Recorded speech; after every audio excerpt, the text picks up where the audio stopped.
अस्सलाम वालेकुम। सर्वेच इंसाइक्लोपीडिया में आपको खुशामदीद कहते हैं कैंडिडेट्स।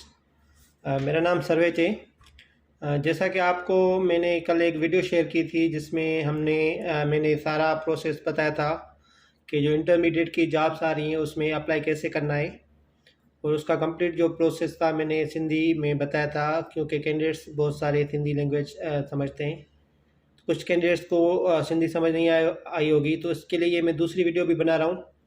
उस वीडियो में मैं प्रोसेस के साथ साथ ये फॉर्म भरना भी सिखा रहा हूँ। तो सारे कैंडिडेट्स ये सुन लें कि कोई भी जनरल फॉर्म अगर आपके पास है तो आप कैसे फिल कर सकते हैं इंटरमीडिएट जॉब्स जो आ रही हैं उसमें अप्लाई करने के लिए। ठीक है, तो ये कंप्लीट मेरा वीडियो सुने जिसमें आपको मैं बताऊंगा कि फॉर्म कैसे भरें और उसके बाद डॉक्यूमेंट्स कौन कौन से भेजने पड़ते हैं, जो ज़रूरी डॉक्यूमेंट्स होते हैं जो हर जॉब के लिए आपको भेजने पड़ेंगे, और उसके साथ साथ बाकी जो चीज़ें हैं वो भी इस वीडियो में हम डिस्कस करेंगे। मेरा चैनल सर्वेच इंसाइक्लोपीडिया है, वो आप सब्सक्राइब कर ले ताकि जो भी मैं वीडियोस रखूं तो आप तक आसानी से वो पहुंच सके। और उसके साथ साथ जो ग्रुप्स में ऐड होना चाहते हैं, जो जनरल इन्फॉर्मेशन ग्रुप है जॉब्स का, जिसमें मैं इन्फॉर्मेशन वगैरह शेयर करूंगा, क्योंकि हर एक कैंडिडेट को रिप्लाई करना थोड़ा सा मेरे लिए मुश्किल है। बहुत सारे मैसेजेस आते हैं, हम रिप्लाई इतना ज़्यादा नहीं कर पाते, बहुत सारे कैंडिडेट्स होते हैं, इसलिए मैंने एक ग्रुप बनाया है। तो जो भी कैंडिडेट मुझे व्हाट्सएप के नंबर पर जो दिखाई दे रहा है आपके नीचे मेरे इस पेज पर, उस पर अगर आप मैसेज करेंगे तो आपको एक लिंक दी जाएगी जिसमें आप ग्रुप वो ज्वाइन कर सकते हैं, जिसमें जॉब्स की इन्फॉर्मेशन आपको मुहैया कर दी जाएगी। और उसके अलावा मैं आपको बताता चलूँ, जो फीमेल्स हैं उसके लिए अलग ग्रुप बनाया गया है। तो जो फीमेल्स हैं वो मुझे मैसेज करके बताएंगे कि हम फीमेल्स हैं और फीमेल ग्रुप में ऐड होना चाहते हैं। वो जनरल ग्रुप में भी ऐड हो सकती हैं जिसमें बॉयज़ हैं, लेकिन अगर वो अलग से फ़ीमेल ग्रुप में ऐड होना चाहती हैं तो वो मुझे मैसेज करेंगे, फिर हम उनको फ़ीमेल ग्रुप्स में ऐड करेंगे। तो आज हम इस वीडियो में देखेंगे कि फॉर्म कैसे भरेंगे कंप्लीट, और उसके साथ साथ डॉक्यूमेंट्स आपको कौन से अटैच करके भेजने हैं, कौन सी एड्रेस पे भेजने हैं। ठीक है, तो देखें, सबसे पहले तो मैंने ये फॉर्म आपसे ये शेयर किया था, फेसबुक और पेज पर भी शेयर किया था, व्हाट्सएप ग्रुप्स में मैंने शेयर किया हुआ है। तो इसका आप क्या करेंगे, एक PDF निकालेंगे, इसका एक प्रिंट निकलवाएंगे आप शॉप से बाहर फोटोकॉपी वाले से। ठीक है, अगर फोटोकॉपी के वाले के पास पहले से ये मौजूद है तो वो आप उससे एक फ़ोटोकॉपी ले लेंगे, या 2 कापी। आप कोशिश करें 5 से 10 कापी इसकी रख लें अपने पास, क्योंकि जॉब्स बहुत सारी आ रही हैं, आपको अगर अप्लाई करना पड़ा है तो बार बार आपको कॉपी कराने की ज़रूरत ना पड़े। ये एक जनरल फॉर्म है, मैं आपको बता रहा हूँ। उसमें सबसे ऊपर देखें लिखा हुआ है job application form BPS 5 to 15। ये एक जनरल फॉर्म है। ठीक है, किसी एक पर्टिकुलर डिपार्टमेंट या किसी एक पर्टिकुलर जॉब या पोस्ट के लिए नहीं है, क्योंकि इसमें सारी इन्फॉर्मेशन आप खुद भरेंगे, इसलिए मैं इसको जनरल फॉर्म कह रहा हूँ। सबसे ऊपर लिखा हुआ है सक्कर IBS स्क्रीनिंग टेस्ट इन्फॉर्मेशन। ये देखें, ये देखें कैटेगरी लिखा हुआ है। तो जिन कैंडिडेट्स ने ये ग्रेजुएशन के लिए भी यूज़ हो सकता है, इंटर के लिए भी, मैट्रिक के लिए भी यूज़ हो सकता है। तो जो कैंडिडेट ग्रेजुएशन की टेस्ट के लिए कोई जॉब आई है उसके लिए अप्लाई कर रहे हैं, तो आप वो ग्रेजुएशन का टिक मार्क लगाएंगे। अगर आपकी टेस्ट पास इंटरमीडिएट वाली है और आप इंटरमीडिएट पास की क्राइटेरिया के मुताबिक अगर आप पास हैं और आप उस पर अप्लाई कर रहे हैं इंटर वाली जॉब पर, तो आप इंटरमीडिएट पर आप टिक मार्क लगाएंगे। ठीक है, अगर मैट्रिक वाला कोई अगर पास होगा, अभी तो उसकी टेस्ट नहीं हुई, तो वो मैट्रिक वाला इस टिक मार्क लगाकर वो उस जॉब में अप्लाई कर सकता है।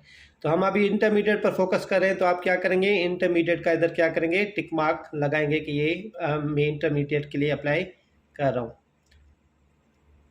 उसके अलावा देखें, ये जो सक्कर IBS स्क्रीनिंग टेस्ट इन्फॉर्मेशन, ये ज़रूरी है।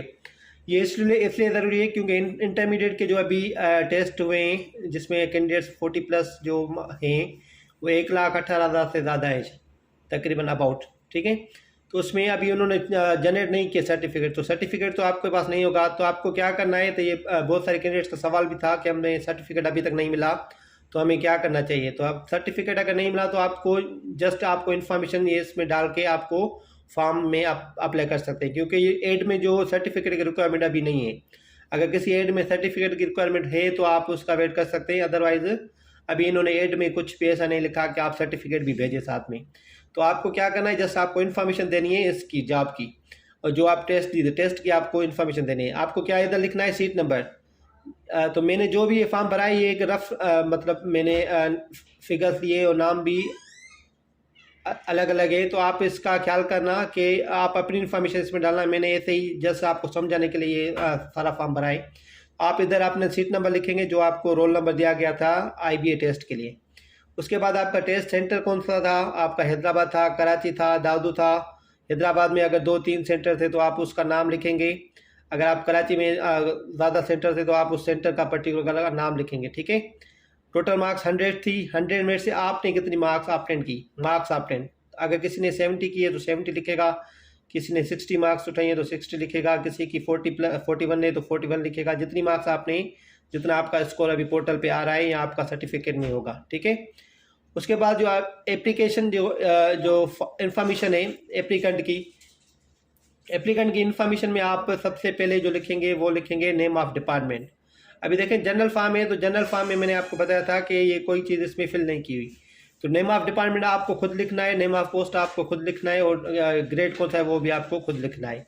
मैंने ये अभी फॉर्म फिल करना मैं सिखा रहा हूँ लोकल गवर्नमेंट डिपार्टमेंट में जो सीट्स आई सेक्रेटरी की उसका, उसमें आप लिखेंगे लोकल गवर्नमेंट डिपार्टमेंट इन, जो डिपार्टमेंट का नाम है। किसी और जॉब में आप अप्लाई कर रहे हैं, किसी और डिपार्टमेंट में आप अप्लाई करें तो आप उसका नाम लिखेंगे, इधर वो नाम लिखेंगे जिस डिपार्टमेंट में आप अप्लाई कर रहे हैं। वो एड में भी नाम लिखा होता है ऊपर ऊपर, और पोस्ट का नाम उसके बाद आप लिखेंगे। जैसे ये सेक्रेटरी है, कंप्यूटर ऑपरेटर भी हो सकती है, डेटा एंट्री ऑपरेटर हो सकती है, या कोई और पोस्ट वगैरह भी हो सकती है, क्लार्क हो सकती है, कोई भी पोस्ट अगर होगी वो आप पोस्ट का नाम इधर लिखेंगे। उसके बाद ग्रेड जो है वो इधर बीपीएस आपको वो भी एड में मिल जाएगा कि उसका ग्रेड क्या है, 16 है, 15 है, 14 है, 11 है, 10 है, जो भी ग्रेड होगा या बीपीएस वो आप इधर लिखेंगे कि बीपीएस 11 की जॉब है। ये सारी इन्फॉर्मेशन आप लिखकर, ये देखें आपकी इन्फॉर्मेशन थी स्क्रीनिंग टेस्ट की, ये डिपार्टमेंट की इन्फॉर्मेशन है और जॉब की। इधर आप एक फ़ोटो अटैच करेंगे या आप स्टेपल करें, वो आपकी मर्जी है। लेकिन एड में अगर कह रहा है कि एडवर्टाइजमेंट में अगर कह रहा है कि अटेस्टेड डॉक्यूमेंट्स हो तो आप फोटो को भी अटेस्ट करवाएंगे। इधर आप अपना जो फोटो होगा वो इधर आप गम से लगाएं या फिर स्टेपलर से आप लगा सकते हैं। उसके बाद आते हैं पर्सनल इन्फॉर्मेशन की तरफ। तो पर्सनल इन्फॉर्मेशन में जो बेसिक चीज़ें हैं वो इस फॉर्म में इंक्लूड है। अगर इसके अलावा भी आप इन्फॉर्मेशन को ऐड करना चाहते हैं तो आपको अलग से फॉर्म क्रिएट करना पड़ेगा, लेकिन इसमें सारी जो बेसिक इन्फॉर्मेशन है वो कवर्ड है। सबसे पहले आप अपना नाम लिखेंगे। जैसे अगर किसी कैंडिडेट का नाम अहमद है तो वो लिखेगा इधर अहमद। किसी कोई लड़की है उसका किसी का नाम अनीला है तो आप वो अनीला लिखेंगी। जिसका जो नाम होगा, फीमेल है तो अपना फीमेल का नाम, मेल होगा तो अपना नाम लिखेगा। जेंडर अगर मेल है तो आप मेल को क्लिक करेंगे, फीमेल हो तो आप वो फीमेल को क्लिक करेगी, टिक करेगी, टिक मार्क करेगी। तो अगर मेल है तो आप सन ऑफ लिख सकते हैं, अगर फीमेल है तो वो डॉटर ऑफ या वाइफ ऑफ।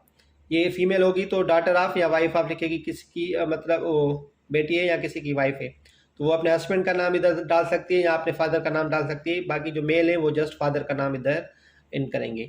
अपना नाम आ गया। उसके बाद ये जस्ट रफ है, कोई भी नाम ये मैंने जस्ट आपको समझाने के लिए लिखा है, ठीक है। कोई भी इन्फॉर्मेशन इसमें करेक्ट नहीं है, लेकिन आपको जस्ट समझाने के लिए मैंने ये सारी इन्फॉर्मेशन इसमें पुट की है।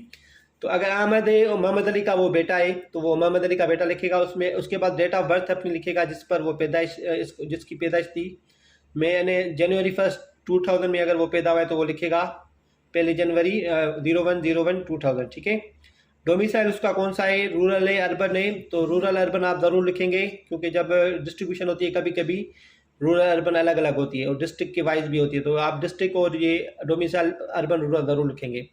तो अर्बन है और मैंने लिखा है हैदराबाद, ठीक है। डिस्ट्रिक्ट में अगर हैदराबाद है अहमद का तो वो हैदराबाद लिखेगा। अगर आपका कराची है तो कराची लिखेंगे, दादू है तो दादू लिखेंगे, सखर है तो आप सखर लिखेंगे। जो भी आपका डिस्ट्रिक्ट होगा वो आप इधर लिखेंगे। अर्बन या रूरल भी आप इसमें से कोई किसी एक को आप टिक मार्क ज़रूर लगाएंगे।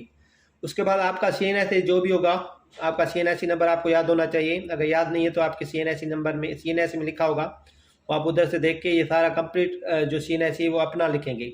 ये ऐसे ये गलत है, ठीक है। आप अपना NIC नंबर कंप्लीट सही से लिखेंगे जो आपके NIC कार्ड में होगा। उसके बाद आप कॉन्टैक्ट नंबर देंगे। ये मेरा व्हाट्सएप का नंबर है और हमारे पेज का नंबर है जिस पर आप रब्ता करते हैं, तो ये मैंने उधर लिखा है। आप अपना नंबर, कॉन्टैक्ट नंबर लिखेंगे जो फॉर्म आप भरेंगे।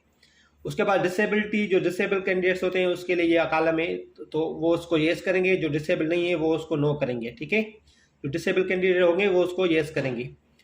रिलीजन आपका क्या है, किसी का इस्लाम है, कोई नॉन मुस्लिम है तो वो अपना रिलीजन इधर लिखेगा। मैरिटल स्टेटस आप सिंगल भी हो सकते हैं, मैरिड भी हो सकते हैं, ठीक है। डाइवोर्स भी हो सकते हैं। जो भी आपका स्टेटस होगा मैरिटल तो वो आप इधर लिखेंगे। तो अक्सर जिसकी शादी नहीं हो वो सिंगल लिखेंगे, जिसकी शादी हो गई वो मैरिड लिखेंगे, या फिर कोई और ऑप्शन आप जो भी आपका स्टेटस होगा वो इधर लिखेंगे। ईमेल आप इधर आप प्रोवाइड कर सकते हैं, जो भी आपकी ईमेल होगी वो इधर आप प्रोवाइड करेंगे। अभी ये देखिए, ये कॉलम है एम्प्लॉयमेंट स्टेटस। तो इसमें एक कैंडिडेट ने मुझे कल सवाल किया था कि इसमें क्या लिखना है, तो मैं आपको बता दूं। अगर आप कोई भी जॉब गवर्नमेंट वगैरह या नहीं कर रहे या प्राइवेट जॉब नहीं करे, तो आप उसमें अनएम्प्लॉयड लिखेंगे। क्या लिखेंगे? अनएम्प्लॉयड। अगर आप गवर्नमेंट सर्विस है, ठीक है, अगर गवर्नमेंट सर्विस है तो आप गवर्नमेंट जॉब को टिक करके, अगर गवर्नमेंट किसी की जॉब है वो थ्रू प्रॉपर चैनल आप वो करेगा अप्लाई, वो गवर्नमेंट जॉब टिक करके इधर टोटल सर्विस भी लिखेगा, कितनी उसकी सर्विस है, 2 साल है, 3 साल है, 4 साल है, या जितने भी उसके मंथ होते हैं वो आप लिखेगा। प्राइवेट जॉब है तो प्राइवेट जॉब पर आप क्लिक करके इधर आप लिख सकते हैं कि मेरा प्राइवेट जॉब का इतना एक्सपीरियंस है, गवर्नमेंट का इतना है। कोई भी मतलब एक आप टिक कर सकते हैं और आप उसमें टोटल सर्विस भी लगा सकते हैं। पोस्टल एड्रेस, जो भी आपकी एड्रेस होगी, ठीक है, जो आपकी अपनी एड्रेस होगी वो आप इधर लिखेंगे। जिस पर आपको कोई भी डाक वगैरह आती है वो पोस्टल एड्रेस होती है, तो वो आप इधर कंप्लीट इन्फॉर्मेशन अपनी देंगे। परमानेंट एड्रेस जो भी आपकी CNIC में लिखी हुई है या डोमिसाइल वाली जो परमानेंट एड्रेस है वो आप परमानेंट एड्रेस वाले कॉलम में लिखेंगे। ये सारी इन्फॉर्मेशन देने के बाद एकेडमिक का इन्फॉर्मेशन आ जाती है। एकेडमिक इन्फॉर्मेशन सबसे पहले आप सेकेंडरी स्कूल सर्टिफिकेट की इन्फॉर्मेशन देखेंगे जो कि मेट्रिकुलेशन है। उसके बाद आप हायर सेकेंडरी जो इंटर वाले जो इन्फॉर्मेशन है वो देंगे। उसके अलावा अगर आपकी ग्रेजुएशन है, BSc आपकी की है, तो वो भी आप इन्फॉर्मेशन इसमें दूसरे कॉलम्स में दे सकते हैं, ठीक है। लेकिन अगर आप इंटर के लिए अप्लाई कर रहे हैं तो इंटर तक इन्फॉर्मेशन देना ज़रूरी है, बहुत ज़्यादा ज़रूरी है। उसके अलावा ग्रेजुएशन भी आप दे सकते हैं, उसके आगे भी अगर आपने कोई डिग्री की है तो वो भी दे सकते हैं, लेकिन इंटर तक आपको देना ज़रूरी है।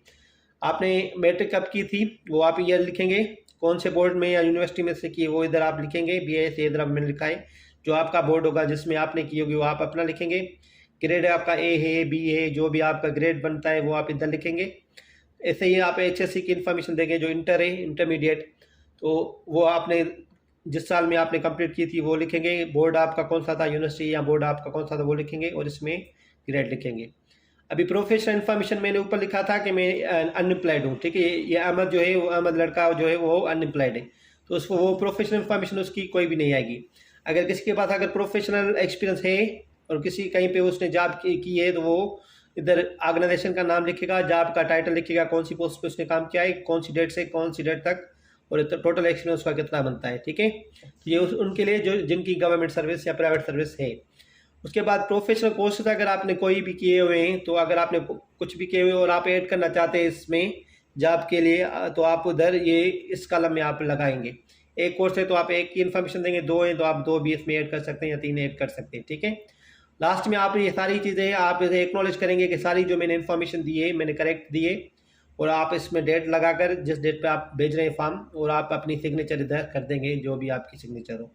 तो ये कंप्लीट फॉर्म भरने का तरीका ये बहुत आसान है। ये जनरल एक फॉर्म है, आप किसी भी पोस्ट के लिए या किसी भी डिपार्टमेंट में आप अप्लाई करने के लिए जो BPS 5 से 15 ग्रेड के लिए आ रही है उसमें आप अप्लाई कर सकते हैं, इसी को प्रोसेस को फॉलो करते हुए। इंशाल्लाह मैं जो आगे वीडियो बनाऊंगा। और एक और चीज़ मैं आपको बता दूं, देखिए ये एक एड है, ये मैंने आपको एड कल भी शेयर की थी।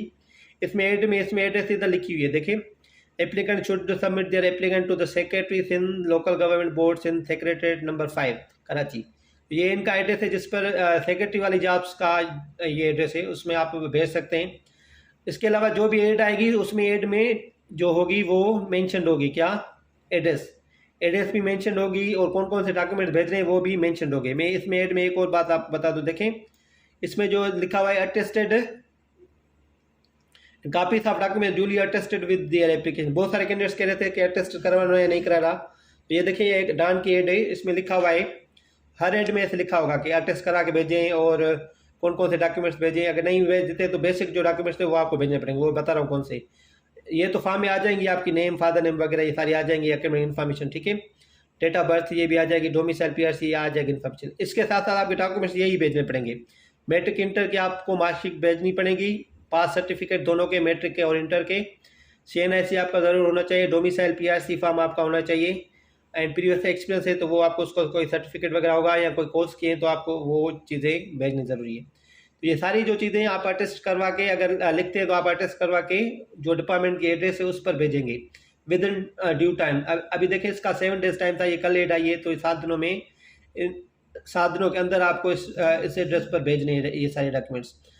कोई और एड आती है उसका एड्रेस डिफरेंट होगा, उसमें डॉक्यूमेंट डिफरेंट रिक्वायरमेंट अगर है तो आप वो देख कर वो चीज़ें आप उनको भेजेंगे।